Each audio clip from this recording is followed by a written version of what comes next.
दोस्तों, आज हम चर्चा करने वाले हैं आपसे 23 मई के करंट अफेयर के बारे में। और इसमें मैं 10 इंपॉर्टेंट क्वेश्चन लाया हूं। अगर आपको अच्छे लगे तो आप इसको लाइक शेयर जरूर करें। तो सबसे पहले मैं आपको बता दूं, नरेंद्र मोदी ने महाबाहु ब्रह्मपुत्र पहल की शुरुआत करी।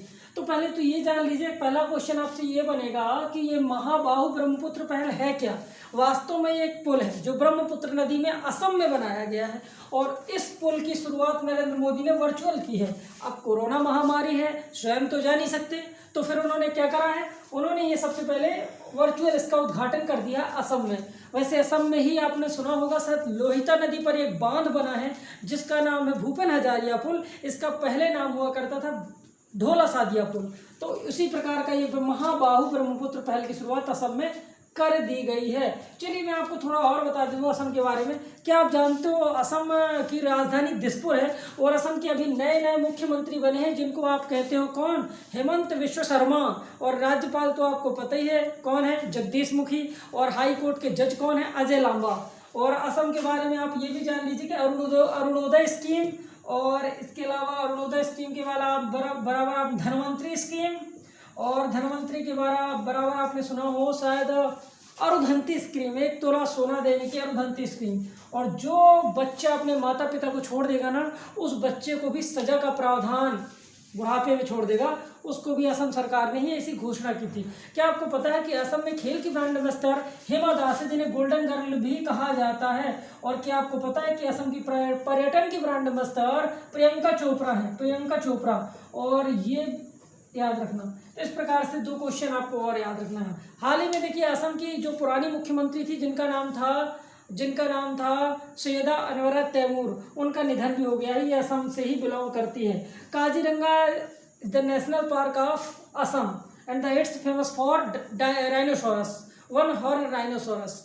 सब जानते हो काजीरंगा, मनास, पौबीथोरा, आमचांग, गरम पानी, नवेरी, डिब्रू साइखोवा, पोवा रिजर्व, दहिम पटकायुगुम, ऐसे ढेर सारे राष्ट्रीय उद्यान आपको असम में ही देखने को मिलेंगे। डिगबोई असम का है तेल के लिए, नुमालीगढ़ भी तेल के लिए है, और जो गुवाहाटी है वो चाय के लिए चर्चित है। और उलैंग उलैंग किस्म की चाय असम में पैदा होती है। परंतु ध्यान रखना दोस्तों, जीआई टैग जो मिला है वो वास्तव में पश्चिम बंगाल की दार्जिलिंग चाय को मिला है। ये क्वेश्चन आ गया है कई बार, ये आपके एग्जाम के पॉइंट ऑफ व्यू से इंपॉर्टेंट है। ठीक है, क्लियर, ये चीज याद रखना। अगला क्वेश्चन देखते हैं, मध्य प्रदेश सरकार ने कोविड-19 योद्धा योजना शुरू करी।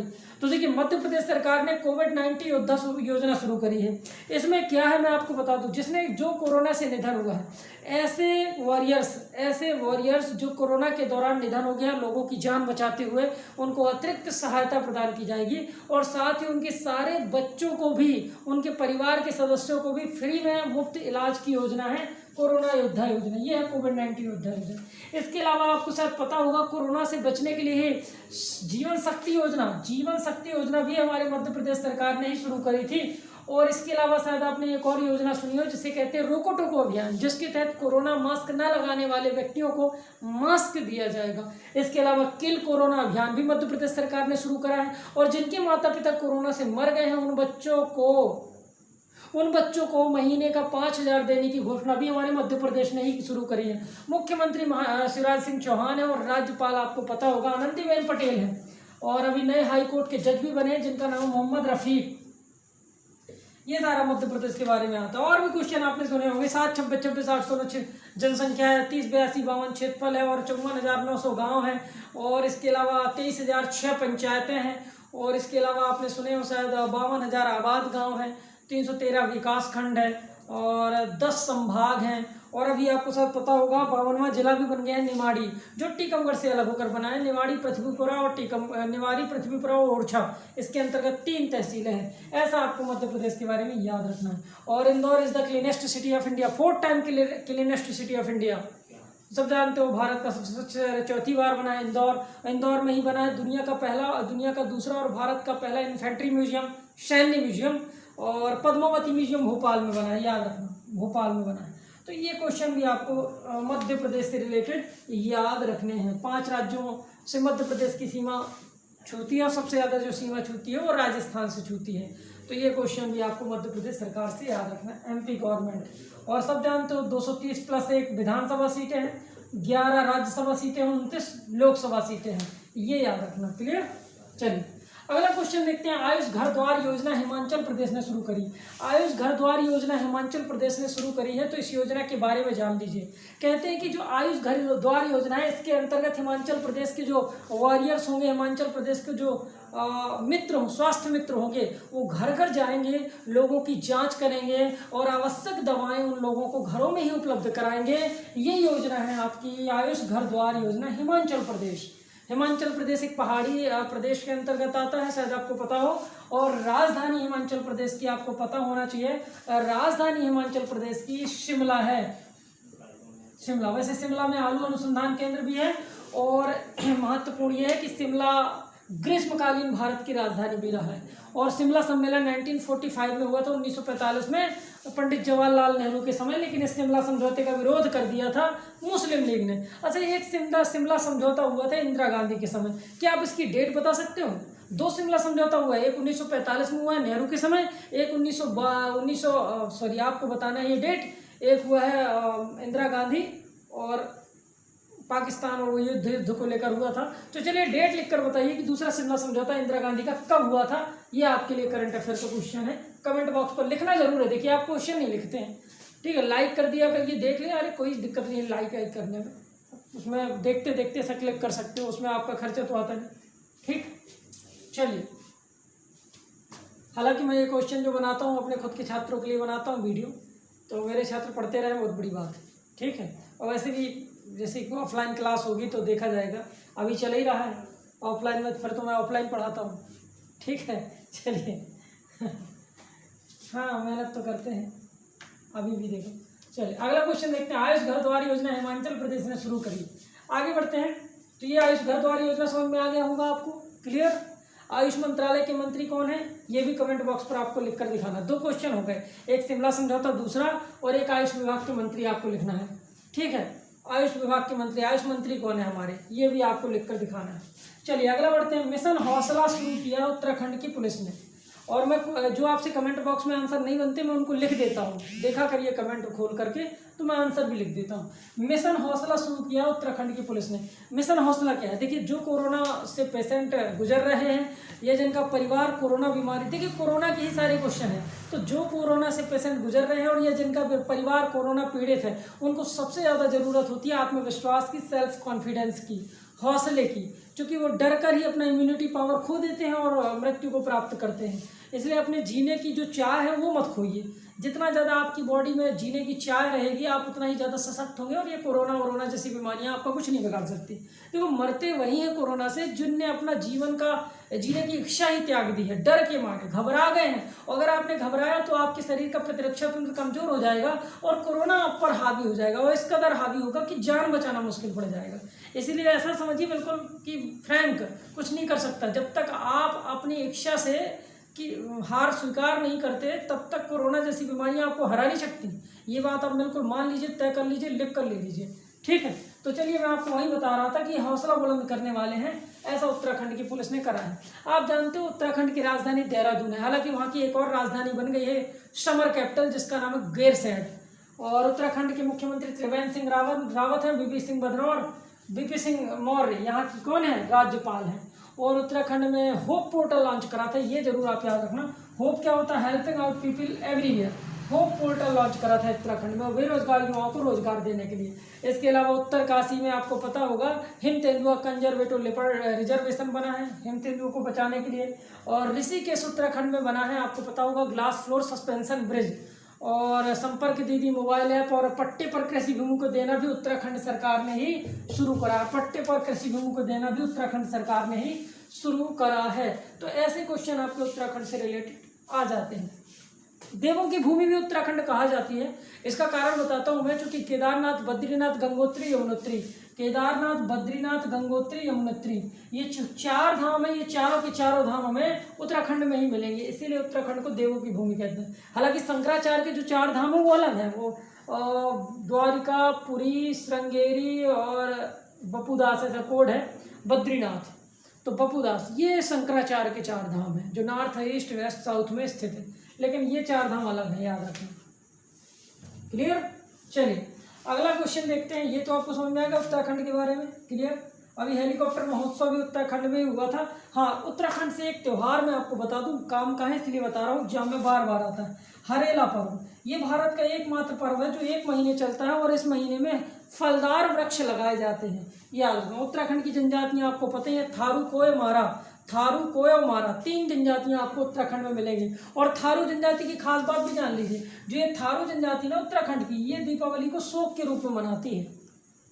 तो रावण की पूजा करते होंगे ये लोग, और रावण के भक्त भी हैं कुछ लोग, तो ये भी होंगे ऐसा। तो ये रावण की पूजा करते हैं, इसीलिए दीपावली को शोक के रूप में मनाती हैं।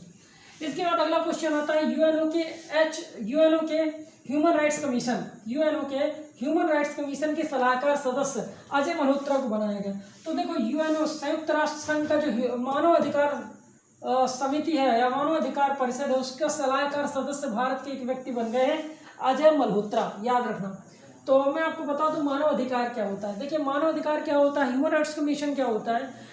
देखिए, मानव अधिकार मौलिक अधिकार से बड़े होते हैं, क्योंकि मौलिक अधिकार जो होते हैं वो आपको अपने देश के अंदर ही मिलते हैं, जबकि जो मानव अधिकार होता है वो विश्व स्तर पर आपको मिलता है। आपके साथ कहीं भी विश्व के कोने में कोई अत्याचार नहीं कर सकता, ये मानव अधिकार है। और भारत के अंदर आपको जीने की स्वतंत्रता है, खेलने घूमने की स्वतंत्रता है भारत के अंदर केवल, तो ये मौलिक अधिकार है। तो मुझे लगता है कि human rights is the largest biggest then fundamental rights. आपके जो फंडामेंटल राइट्स है वो बड़े होते हैं मानव अधिकार। और मानव अधिकार आयोग भी भारत में शायद बना है, आपको शायद पता होगा।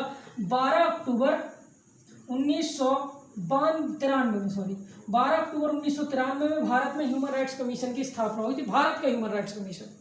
और विश्व का ह्यूमन राइट्स कमीशन कब बना था, विश्व का बना था 10 दिसंबर 1948 अमेरिका में सबसे पहले। तो ये विश्व का ह्यूमन राइट्स कमीशन है, इसीलिए 10 दिसंबर को मनाया जाता है मानवाधिकार दिवस। अमेरिका में बना था और भारत में 12 अक्टूबर 1993 को बना था। क्या आप जानते हो कि भारत में जब 12 अक्टूबर 1993 को ह्यूमन राइट्स कमीशन बना था तो इसके अध्यक्ष कौन थे, श्री रंगनाथ मिश्र थे इसके अध्यक्ष। वर्तमान में इसके अध्यक्ष कौन है, वर्तमान में इसके अध्यक्ष है अचल दत्तू। क्या आप जानते हो कि मानव अधिकार परिषद का वही अध्यक्ष बन सकता है जो हमारे सुप्रीम कोर्ट का न्यायाधीश, सुप्रीम कोर्ट का मुख्य न्यायाधीश, चीफ जस्टिस ऑफ इंडिया हो या रहा हो पहले, उसी को बनाया जा सकता है मानव अधिकार आयोग का अध्यक्ष। तो ये याद रखना। इसमें सदस्यों की संख्या 12+1 होती है, क्योंकि 12 सदस्य होते हैं और 1 अध्यक्ष होते हैं, याद रखना। अच्छा, मध्य प्रदेश का तो ह्यूमन राइट्स कमीशन है, आपको ये भी पता होगा, 13/9/1995 ये मध्य प्रदेश का ह्यूमन राइट्स कमीशन है। यानी 13 सितंबर 1995 को Madhya Pradesh human rights commission की स्थापना हुई, एमपी का है। और आप सब जानते हो एमपी के पहले अध्यक्ष थे हबीबुल्लाह थे एमपी के पहले अध्यक्ष। और वर्तमान अध्यक्ष कौन है, वर्तमान में अध्यक्ष कोई जैन है, नरेंद्र जैन वर्तमान में अध्यक्ष हैं, ये याद रखना Madhya Pradesh human rights commission के बारे में। एक बहुत कठिन क्वेश्चन दिमाग में आ गया, अगर मैं आपसे पूछूं तो आप क्या बता सकते हो। सबसे पहले मानव अधिकार परिषद में, सबसे पहले मानव अधिकार न्यायालय में FIR किसने की थी। चलो हिंट देता हूँ, भारत के पूर्व भारत के ईस्ट में स्थित कोई देश है छोटा सा, वहाँ की चांसलर ने पहली बार केस किया था मानव अधिकार न्यायालय में मानव अधिकार को लेकर के। तो उस महिला का नाम आप लिख कर बता दीजिए, ऐसी कौन महिला है जिसने पहली बार केस किया था ह्यूमन राइट्स कमीशन न्यायालय में। ठीक है, तो ये आपके लिए क्वेश्चन बता दिया मैंने। भारत के पूर्व का देश एक छोटा सा, आगे बढ़ते हैं, वहाँ की चांसलर। अगला क्वेश्चन आता है, आयुष्मान भारत योजना का नया CEO RS शर्मा को बनाया जाए। तो देखिए, आयुष्मान भारत योजना चली रही है भारत के अंदर, हालांकि कुछ राज्य इसको मानते हैं, कुछ राज्य इसको नहीं मानते हैं। तो आयुष्मान भारत योजना का नया CEO RS शर्मा को बनाया गया है। तो पहले तो आप ये जान लीजिए, विश्व की सबसे बड़ी योजना है, विश्व की सबसे बड़ी हेल्थ कवर योजना है आयुष्मान भारत योजना, जिस योजना के तहत 10 करोड़ परिवारों के 60 करोड़ लोगों को 10 करोड़ परिवारों के 60 करोड़ लोगों को फायदा पहुंचने वाला है। और आपको जो पता होगा, झारखंड के रांची से इसकी शुरुआत शायद 2018 में हुई थी। मुझे एग्जैक्ट डेट सितंबर में है, शायद मई या सितंबर में, देख लेना। तो 2018 में आयुष्मान भारत योजना की शुरुआत की गई थी और 10 करोड़ परिवारों के 60 करोड़ लोगों को फायदा पहुंचने वाला है। 5 लाख का हेल्थ कवर, इसमें आपको 5 लाख का हेल्थ कवर मिलेगा, लगभग 27 बीमारियों में आपको फ्री में इलाज किया जाएगा। आयुष्मान भारत योजना याद रखेंगे आप। और इसके लिए आप लोगों के आयुष्मान कार्ड भी बन गए हैं। और नेशनल रूरल हेल्थ मिशन और नेशनल अर्बन हेल्थ मिशन, ये दोनों आयुष्मान कार्ड को अपनाने वाले हैं। नेशनल रूरल हेल्थ मिशन और नेशनल अर्बन हेल्थ मिशन, ये शहरी का है मिशन स्वस्थ रखने का, और ये ग्रामीण मिशन है। इन दोनों के हाथों में ही ये आयुष्मान का कार्ड का योजना संचालित हो रही है। इस प्रकार आप याद रखना। क्लियर? चलिए आगे बढ़ते हैं। महेंद्र सिंह कन्याल को सीरिया में भारत का राजदूत बनाया गया।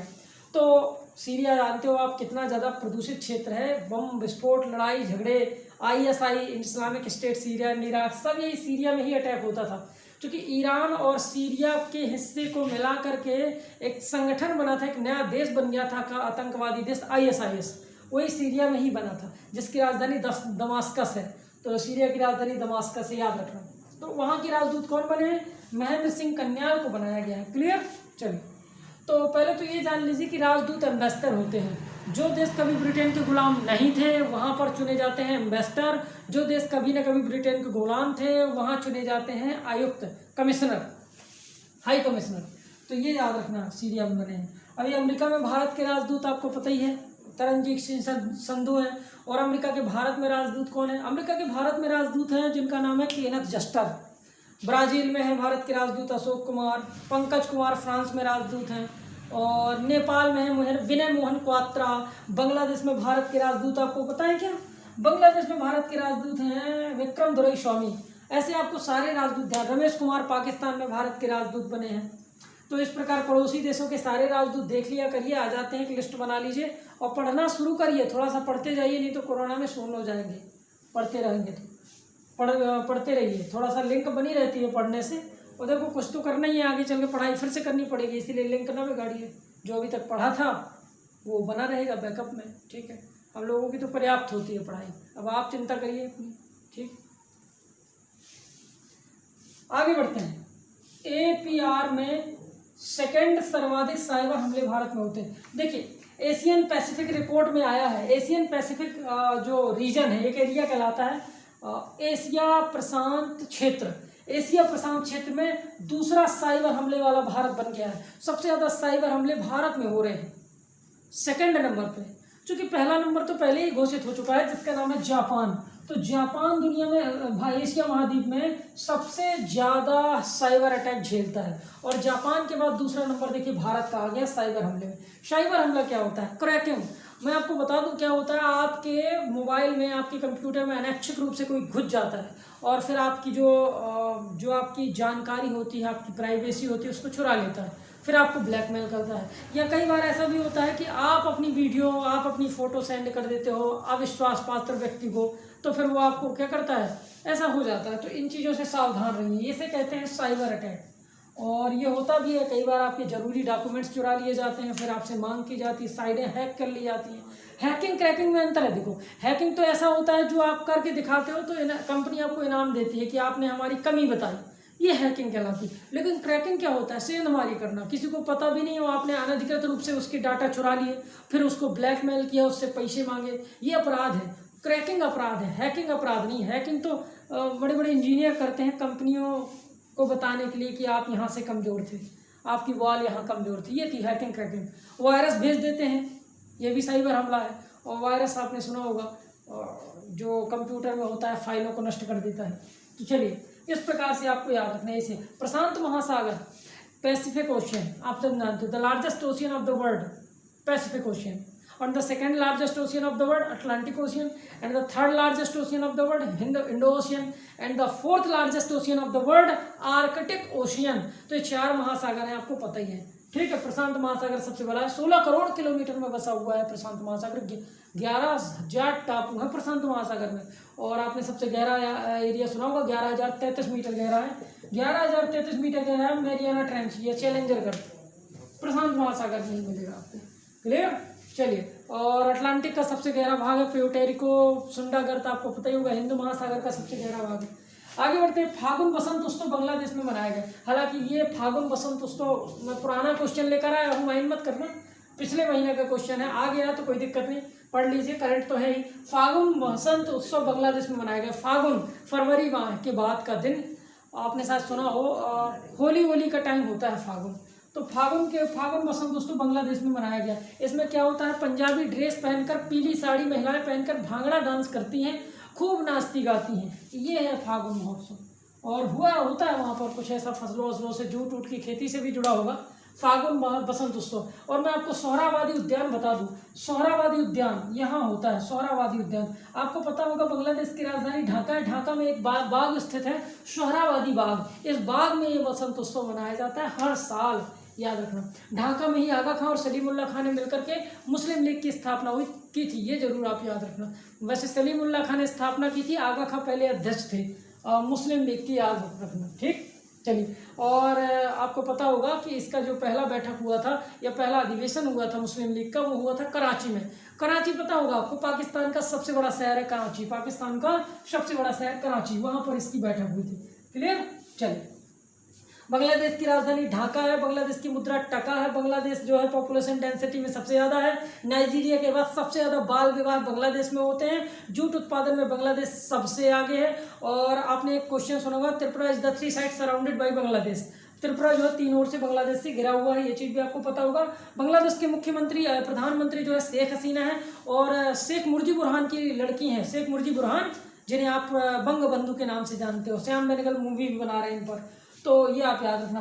और यहाँ के राष्ट्रपति अब्दुल्ला हामिद है, बांग्लादेश के राष्ट्रपति अब्दुल्ला हामिद है। 1971 में बांग्लादेश को हमने ही अलग कराया था मुक्ति वाहिनी सेना के द्वारा, ये याद रखना। बांग्लादेश, इसे पूर्वी पाकिस्तान पहले कहा जाता था।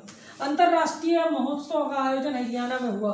अब देखिए, अंतर्राष्ट्रीय महोत्सव और आयोजन हरियाणा में होता है। विश्व स्तर का शिल्पकारी, जरी, कढ़ाई, ये सब चीज़ों का प्रदर्शन हरियाणा में होने वाला है, हो चुका है। वैसे अंतर्राष्ट्रीय महोत्सव का आयोजन हरियाणा में होगा। क्लियर, तो अंतर्राष्ट्रीय महोत्सव जो है वो हरियाणा में हो रहा है। इसमें होने क्या वाला है मैं आपको बता दूं। इसमें होने ये वाला है कि जो शिल्प है, कढ़ाई है, जराई है, विश्व स्तर की जो स्थापत्य कला है, जो मूर्ति कला है, उन सब का प्रदर्शन किया जाना है। कहाँ पर? हरियाणा में, याद रखना। और हरियाणा के बारे में बात आई गई है, चूँकि अंतर्राष्ट्रीय महोत्सव कहाँ हुआ? हरियाणा में। तो हरियाणा की राजधानी चंडीगढ़ है। वैसे चंडीगढ़ पंजाब की राजधानी भी है, और चंडीगढ़ यूनियन टेरिटरी भी आप जानते हो। और जो पंजाब का राज्यपाल होता है वो चंडीगढ़ का प्रशासक भी होता है। कैपिटल कॉम्प्लेक्स चंडीगढ़ में, यूनेस्को की विश्व धरोहर सूची में जो शामिल है। इसके अलावा हरियाणा में एनडीटीवी का मुख्यालय, नेशनल डेयरी डेवलपमेंट बोर्ड का हेडक्वार्टर है। और हरियाणा के करनाल में ही मुख्यालय है, और करनाल में ही कल्पना चावला थी। शायद आपको पता होगा, कल्पना चावला 2003 में कोलंबिया शटल के दौरान ब्लास्ट हो गई थी, तो उनका निधन हो गया था। हरियाणा से ही, हरियाणा मतलब ईश्वर का निवास स्थान। क्लियर। और हरियाणा में एक बहुत महत्वपूर्ण चीज़ बताता हूँ, सूरजकुंड मेला। क्या आपको पता है? सूरजकुंड मेला बहुत बड़ा मेला है जो हरियाणा में लगता है, फरीदाबाद में, हरियाणा के फरीदाबाद में लगता है सूरजकुंड मेला। इसके अलावा आपको पता होगा, मनोहर लाल खट्टर वहाँ के मुख्यमंत्री हैं, और सर आचार्य देवव्रत वहाँ के राज्यपाल हैं हरियाणा के। और भी क्वेश्चन हरियाणा से बन जाते हैं, शायद आपने सुना। तितली अभ्यारण्य भी हरियाणा में अभी खोला गया था। और हस्तिनापुर दिल्ली जो है कहलाती, योगिनीपुर या हस्तिनापुर दिल्ली हरियाणा के अंतर्गत ही पहले आया करती थी, हालांकि अब तो केंद्र शासित प्रदेश है। और यहीं पर हुआ था 18 दिन, कुरुक्षेत्र में युद्ध भी हुआ था, महाभारत का 18 दिन। ऐसे करके हमारे 10 क्वेश्चन निपट जाते हैं। और वीडियो अच्छा लगे तो लाइक, सब्सक्राइब और शेयर जरूर किया करिए। तो मिलते हैं आपसे कल 24 मई के करंट अफेयर के साथ। धन्यवाद।